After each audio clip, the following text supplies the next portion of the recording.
It's 5 o'clock somewhere. On today, I'll tell you why experience is a key to Caley's success.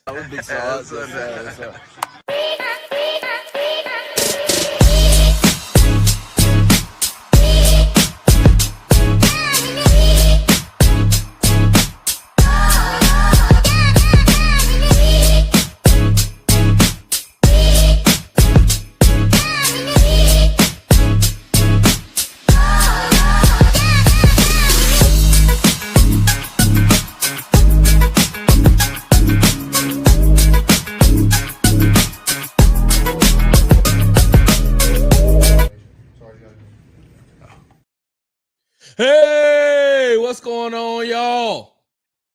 You tuned into the Texans Tailgate Talk podcast. I'm your host, Big Sarge. Make sure you follow me on the app formerly known as Twitter at Big Sarge Sports with a Z at the end. Follow me on the Tick and the Talk at Big Sarge Media. Make sure you subscribe to the Texas Tailgate Talk podcast, available wherever you get your podcast from. And the Texans Tailgate Talk YouTube page, all one word, Texans Tailgate Talk.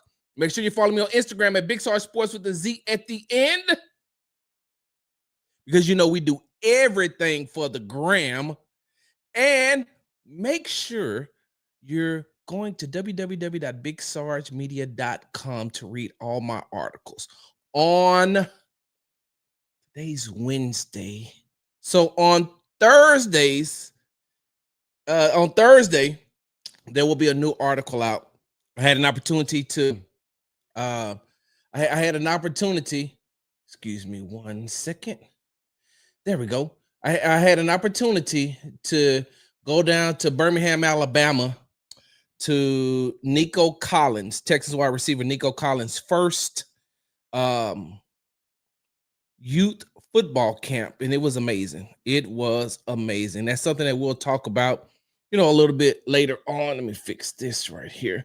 That's something that we'll talk about a little bit later on. But I had an opportunity to be at that camp down in Birmingham, Alabama, speaking with some of Nico's old coaches, some of Nico's former teammates, and it was just, it was amazing to see Nico Collins in his element. Like, that's the element in which he's in, and they had nothing but good things to say about Nico. Which, if you ever had an opportunity to see him speak, you know that Nico is just a down-to-earth, laid-back type of guy who lets his actions speak louder than his words. And so there will be an article out on Thursday on www.bigsargemedia.com about Nico Collins and going back home. Let's just say that, just going back home. All right, for those of you all who are watching me, who are using whatever apparatus that you use to watch me on the Texas Tailgate Talk podcast, you see what I got on my head, right? For the audio, for the people who's on this audio adventure with me, I have on the cowboy hat again. And so if I have on the cowboy hat, you know what that means, right? You know what that means. That means that football season is right around the corner. That means that the Texan season is right around the corner. We are 1 week away before the beginning of the 2025 Houston Texans training camp. And if you see this hat, that means that it's time to get back to work. Like throughout the summer, I had on the hat, just my regular Big Sarge Media hat or my Texas Tailgate Talk hat. But it's time to get back to work. And so when I have on this black hat, it's time for me to do what I need to do. It's kind of like, I don't know how many of you all used to watch The Young and the Restless. And when Victor Newman put on black, you know that he meant business, right? Anytime that show came on, wait, maybe it's just me. I ain't gonna lie. I grew up, the soap operas raised me. Soap operas raised me. We watched soap operas from 10 to 4. That's all they'd have on the TV. It'd be Young and the Restless, One Life to Live, General Hospital, and then I forgot what other show was on. And we wasn't watching nothing else. But it wasn't nothing else playing in my house but that. Like, that was reality TV before reality TV. So anyway, the Victor Newman, who was on The Young and the Restless, that character, when he had on all black, you knew that he meant business. And so when you see this cowboy hat on, this black cowboy hat, you know that I mean business, and it's time to get back to work. And I'm going to be honest with you, I'm ready for it. I'm ready for the Houston. I'm ready for the Houston Texans season to begin. There's a lot of things that we're going to look at. I remember when I had the Texans on 3 podcast guys on there, the host of the Texans on 3 podcast on the show last week. I asked them what was one of their biggest thing, one of the biggest things that they're going to look for, biggest observations that they're going to look for during the Houston Texans training camp. And you know, everybody had an opportunity, and we all know what the glaring thing is. The glaring thing is the offensive line. But you see the title of this podcast. Experience is key to Caley's success. One thing that doomed that, and I will say doomed, one thing that doomed former Houston Texas offensive coordinator Bobby Slowick, one thing that led to his demise, one of the biggest things that led to his demise while he was calling plays for the Houston Texans was Bobby never really coached a position. Bobby never really coached a position. And during his time with the San Francisco 49ers, I think he was like the passing game coordinator or something like that. I can't remember his exact title, but he wasn't a positions coach.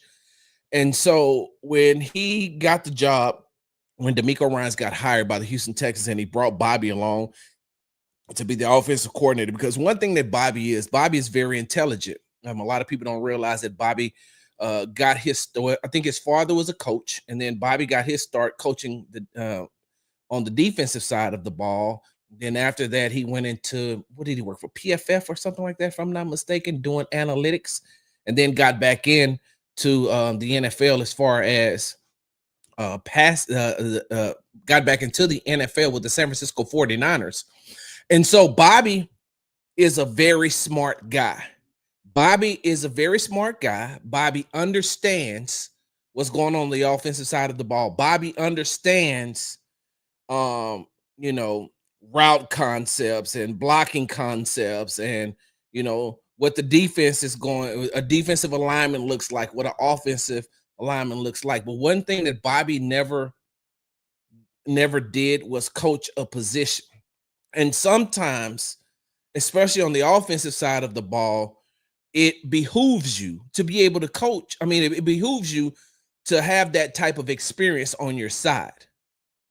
With that type of experience on your side, you will be able to see different types of things. Like one of the reasons why I was rooting for Gerard Johnson, to get the offensive coordinator position after the Texans fired Bobby Slowick, was because Bobby is the quarterback's coach.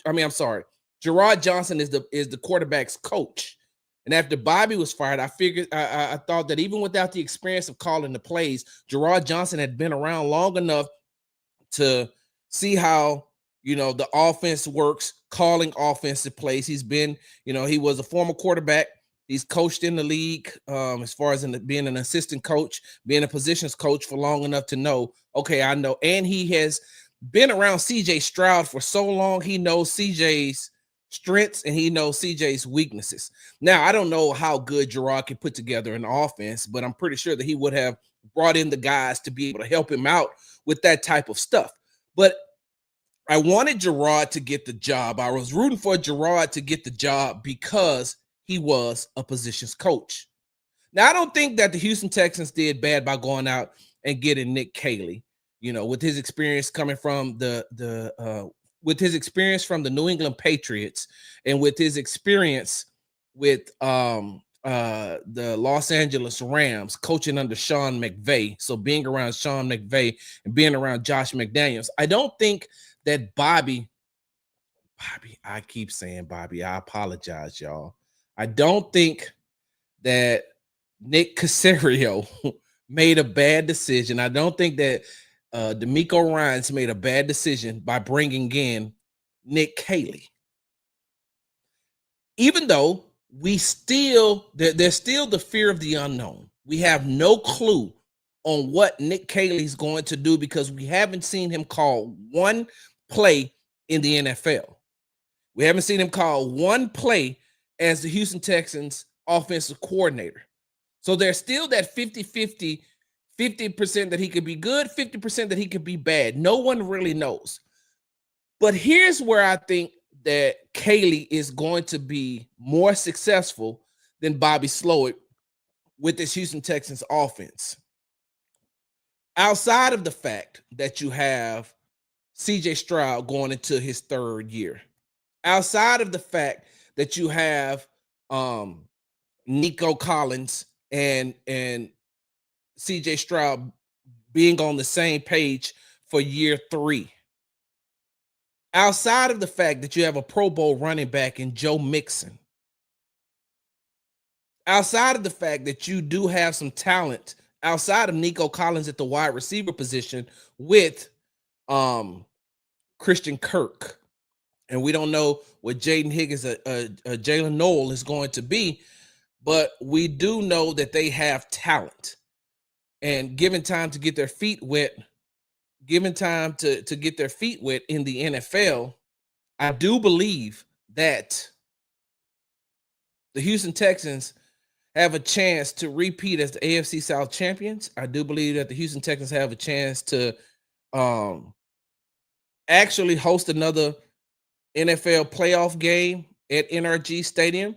And this may be the year that they get over the hump if they could stay healthy, get over the hump and get past the divisional round and make it to an AFC championship game. And the reason why I say that is because of the defense. That defense got another year. The defense will have another year under their belt of playing together. They have that experience of playing together. We know that they have dogs. I don't need to, remind you who's on the defensive side of the ball. I believe that if they can stay healthy, throughout their entire year, or even if they have some players who get nicked up here and there and have the right replacements to be able to step in, I do believe that. Now, going back to the offensive side of the ball, I got an opportunity to talk with Nico Collins this past weekend. And when I asked him about Nick Caley's offense, Nico said, "Hey, man, that thing is fire." Nico said, "That thing is fire." He said, no disrespect to Bobby and what he was trying to do when he was here. He said, but this new offense that we're running, it has different variations. So many variations of what we can do off of one play, off of one alignment, off of one audible. There's so many things that we can do that this offense is going to be opened up, right? I know that they want to run the ball. I know that D'Amico Ryans wants to control the clock. I know that that's his time of possession is the one thing that D'Amico Ryans loves. He loves to keep that ball, not only because it gives his defense an opportunity to rest, but as D'Amico comes from an old school mindset of football. Hey, look, just grind the clock out, grind the clock out, grind the clock out. So with that being said, Nico was telling me, hey, man, this offense is this offense got some, got some things in it that's going to make us successful. I was on IG and I follow Houston Texans tight end Brevin Jordan on follow him on IG, and everybody knows that Brevin Jordan was out last year. I think it was a ACL, if I'm not mistaken, but Brevin Jordan missed the entire year. And so he had video of himself that I reposted from his IG page on my Twitter page. He had some video, 2 videos of him at the Methodist training facility working out. And when I seen that, I said, you know what? Looking at Brevin Jordan and knowing that the Texans have Dalton Schultz and knowing that the Texans have Cade Stover and knowing that they have hold on, let me make sure that I got this right. Where that Luke, you know what? I'm gonna butcher his name. Is it what is it? Um, uh, what is it? Luke? I can't pronounce his last name, and I don't know. I don't know if it's Luke Lackey or Luke Lachey. What is it? Somebody, for those of you who are watching this podcast, can you Lachey? Thank you, AD Lachey. I don't know why I wanted to butcher his name, but they also have 6'6", 247-pound rookie Luke Lachey out of Iowa. And so now it got me to thinking when I watched that Brevin Jordan video, I said, oh, snap. Now I get it. Now I understand. With Nick Caley being a former tight end coach, with Nick Caley knowing the tight end position from, everything that entails about that, everything that entails and that goes into that tight end position, Nick Caley knows. He's been successful coaching different types of tight ends to be successful. We know that already. I don't need to give you the history of who he's, who he's coached at that position. But now I'm saying to myself, okay, so if Nick Caley and CJ Stroud are on the same page coming out of training camp, which I really feel like they will be, and I know that they want to run the ball. I do know that the Texans want to run the ball, but he also knows how to incorporate the tight ends. And so now we may see different packages where you can have Dalton Schultz and Cade Stover on the field at the same time, but not just on there to run the ball, to actually run routes. For both of them to go out and run routes on any given play. I also believe that with a player like Brevin Jordan, you can start him out at the fullback position and then put him in motion and put him where you need to be while you have Cade Stover on the field or while you have Dalton Schultz on the field.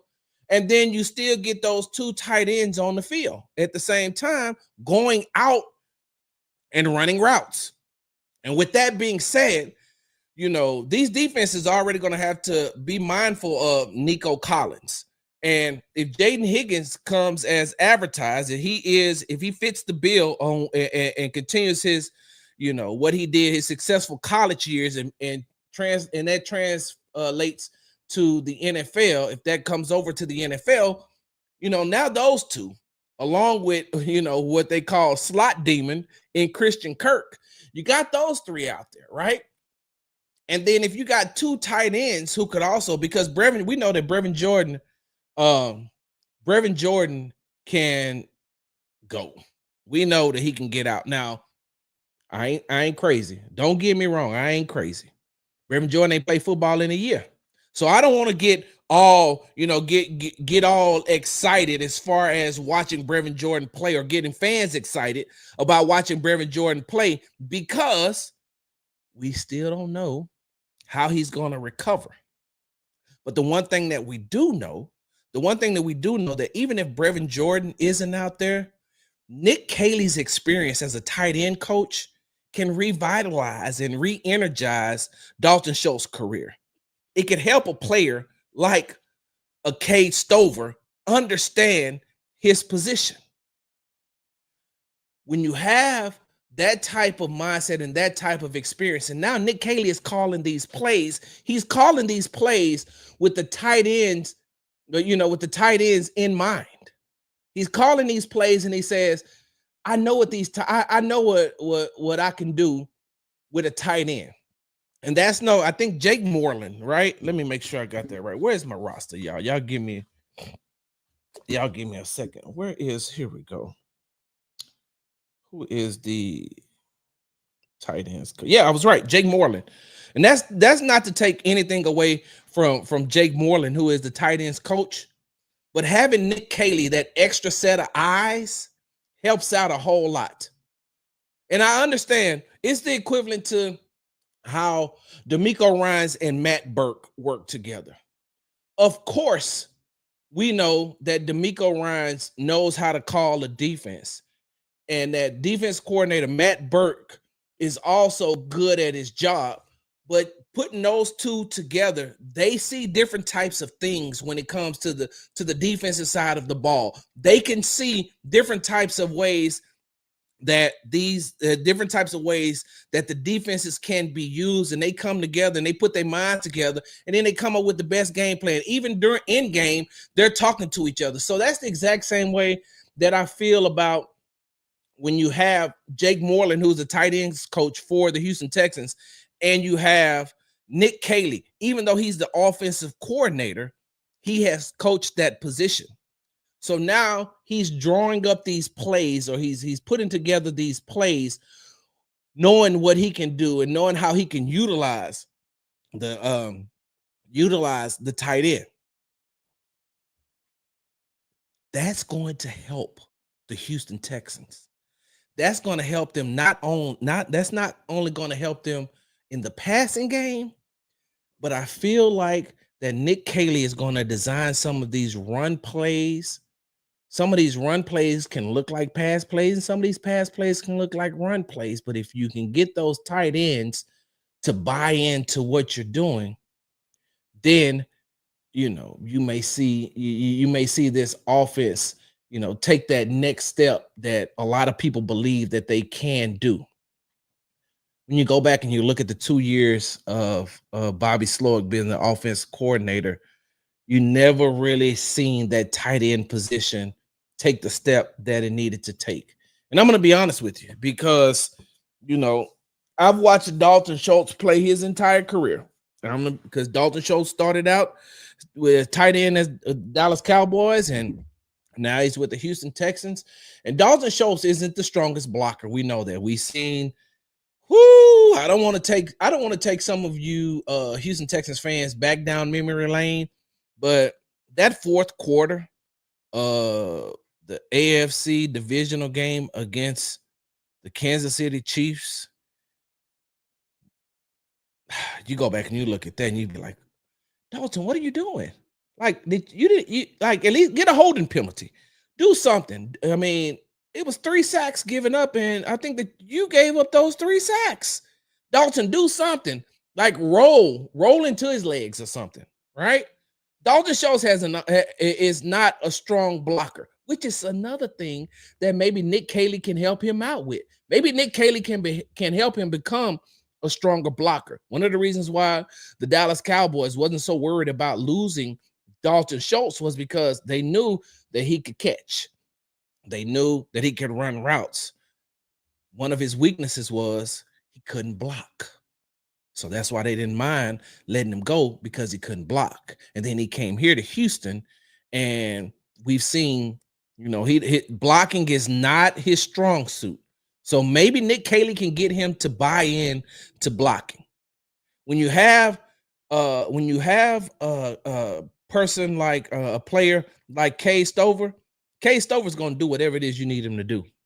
He's one of those guys that is coachable. And whatever you need him to do, he's going to do it. So if you need him to run a route, he's going to run a route. If you need him to block, he's going to block. Now, he may not block as good as you want him to. And we all know, Kay Stover was a rookie. He had a lot to learn. He had a lot to learn in the NFL. He had a lot to learn playing in the NFL. And this offseason, he's put in the work to get himself better. He's put in the work to make his game better. But now he has an offensive coordinator who understands that. Hey, man, I know how to use your strengths. I don't think that Bobby knew how to use Kay Stover. If you go back and you look at some of Kay Stover's time when he was at Ohio State, he's a hybrid as well. Like, I believe that Brevin Jordan is a hybrid.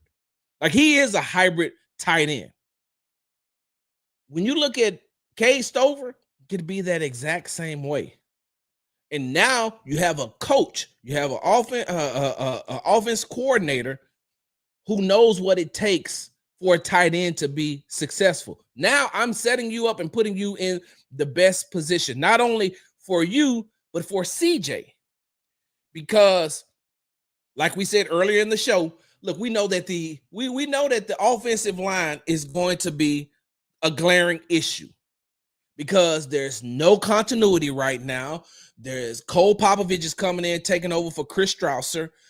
We don't know exactly what position everybody is playing. Like, we have an idea, and within a week, we're going to start seeing some of what the Houston Texans want to do as far as the offensive line is concerned. But right now, when you look at it, that's that uncertainty. And with that uncertainty, Nick Caley is going to say, okay, I got to find some way to make sure that until these guys are all on the same page, until we know exactly what these guys can do, until we know exactly how to make all of them work as one unit, I got to find a way to take some pressure off of CJ.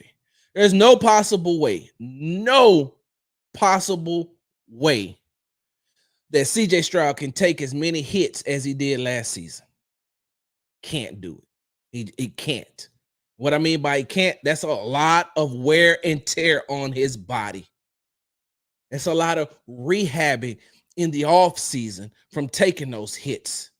Because even if he doesn't get sacked, just getting hit repeatedly, even if, let's say the Texas offensive line gave up 3 sacks in the game, but CJ got hit 12 times.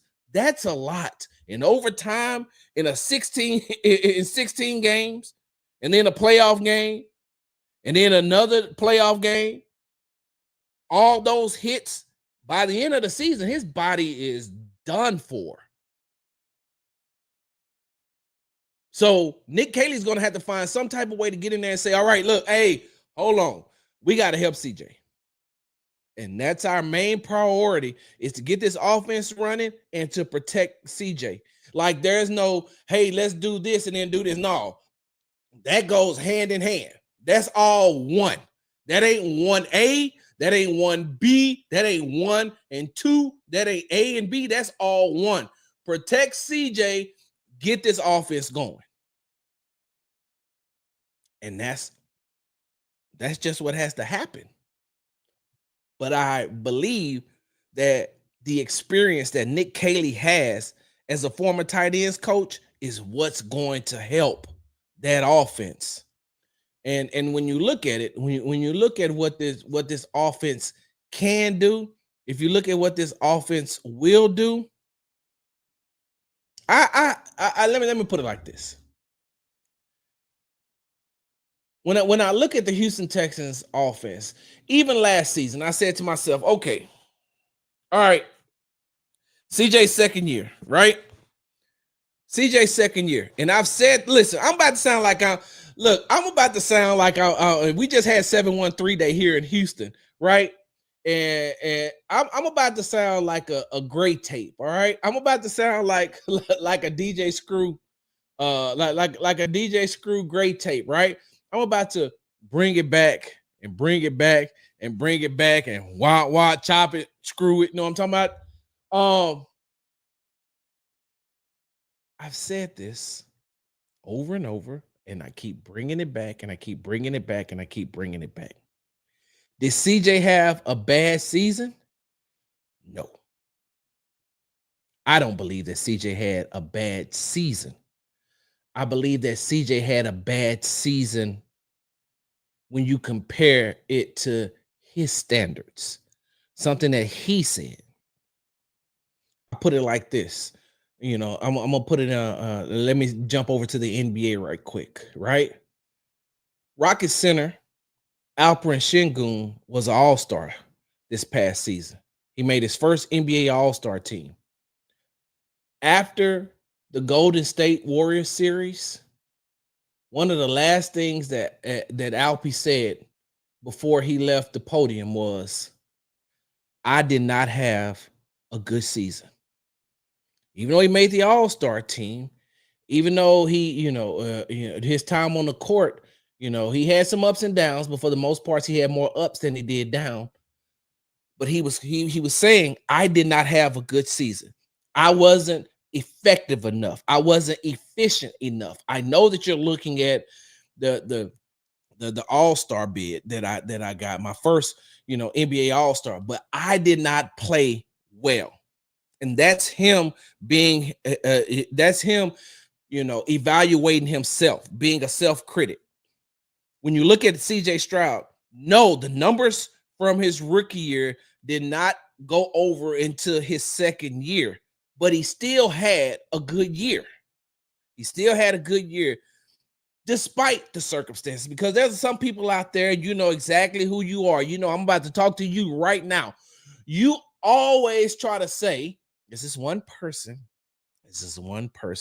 that lives up north that always try to say, well, CJ Stroud can't blame the offensive line, and CJ Stroud can't blame the offensive coordinator, and CJ Stroud can't blame the fact that he lost Nico Collins for 5 games and then lost Stephon Diggs, if I'm not mistaken, after week 7. You can't blame that you lost Stephon Diggs for the majority of the year, and you lost your what would have been an all-pro season for Nico Collins. He made the Pro Bowl and also got 1,000 yards receiving, and then you lose Tank. You can't use that. CJ, I understand the offensive line, the offensive coordinator, his receivers. You can't use that. Yes, you can. Yes, you can. Yes, you can. Because I'm here to say that if everything goes according to plans, and even though the Houston Texans didn't achieve what they wanted to achieve in CJ's rookie season, they had a lot to build on. And that injury bug bit them. Bobby reading his own press clippings and getting that type of attention as far as being looked at for potential head coaching positions in the NFL after year 1,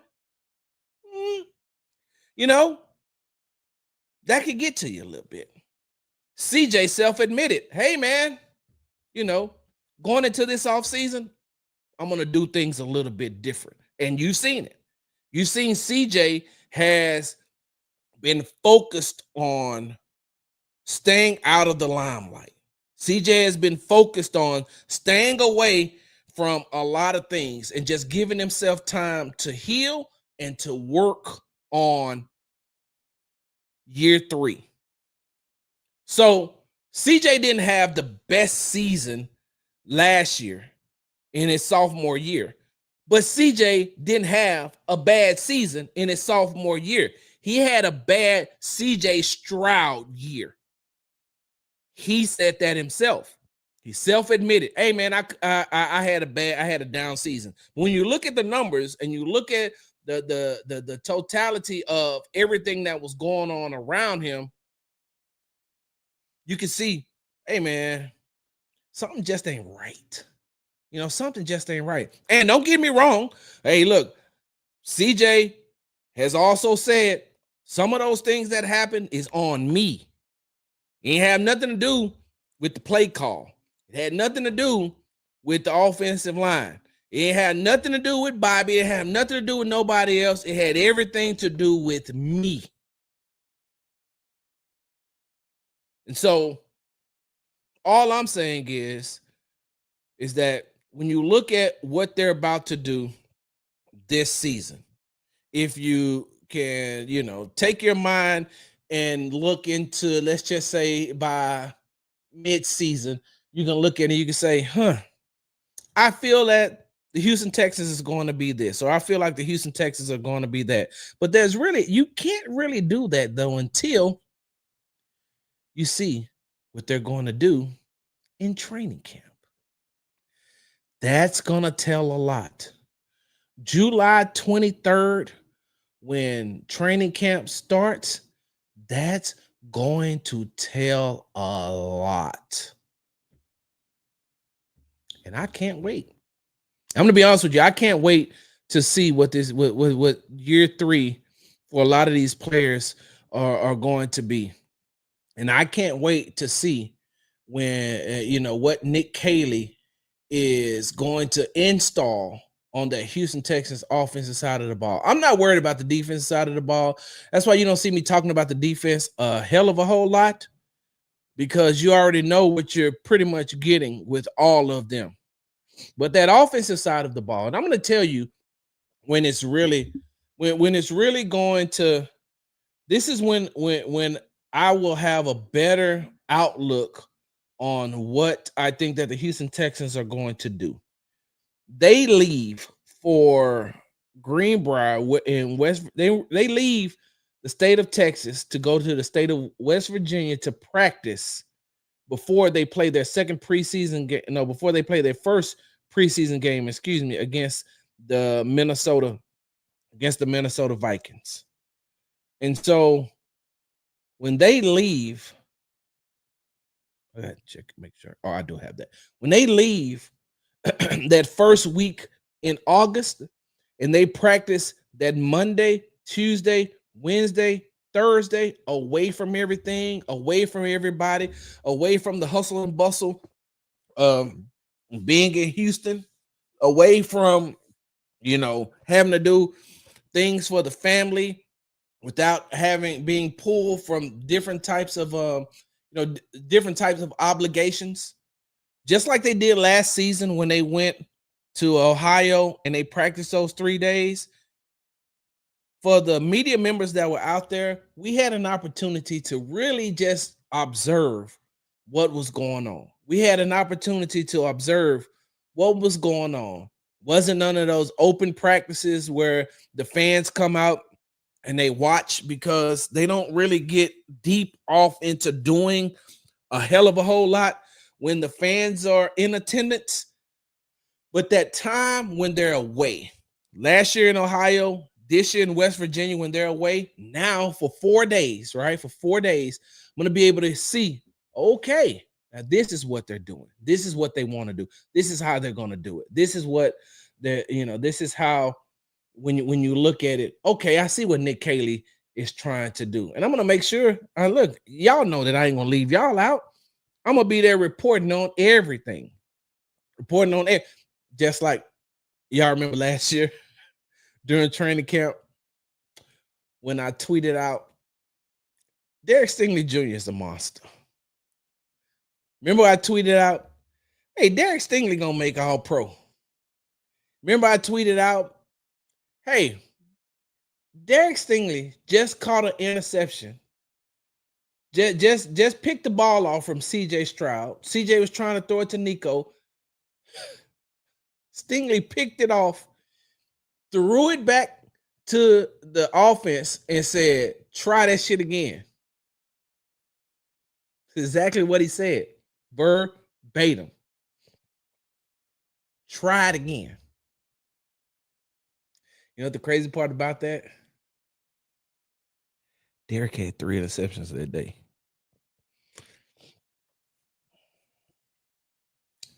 Derek had 3 interceptions that day. But you're watching. Now, look, 2 of those came off CJ Stroud. The other one came off of Davis Mills.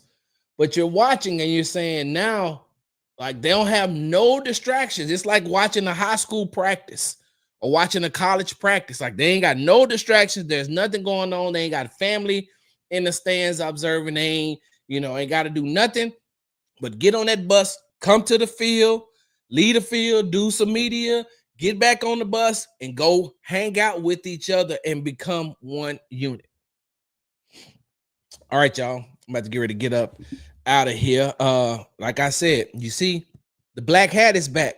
The black cowboy hat is back. You know what that means, right? Football season is right around the corner. The Houston Texans season is right around the corner. July 23rd, they start training camp. This black hat is back. Make sure you're following me on the app formerly known as Twitter at Big Sarge Sports with the Z at the end. Make sure you follow me on the Tick and the Talk at Big Sarge Media. Make sure you follow me on Instagram at Big Sarge Sports with the Z at the end. And yeah, because we do everything for the gram. I almost forgot that part. We do everything for the gram. And make sure you're reading my articles at www.bigsargemedia.com. All right, I'm about to get ready to get up out of here. For the Texans Tailgate Talk supporters, Oh, my bad. Make sure you're following the Texas Tailgate Talk podcast, available wherever you get your podcast from, and the Texas Tailgate Talk YouTube channel. Please subscribe to that. All one word, Texas Tailgate Talk. Hey, for the supporters, for those of you all who are watching this podcast, the Texas Tailgate Talk pod is about to hold on. The Texas Tailgate Talk pod is about to end. But the Texans happy hour is about to begin. Big Sarge, I'm out. Big Sarge.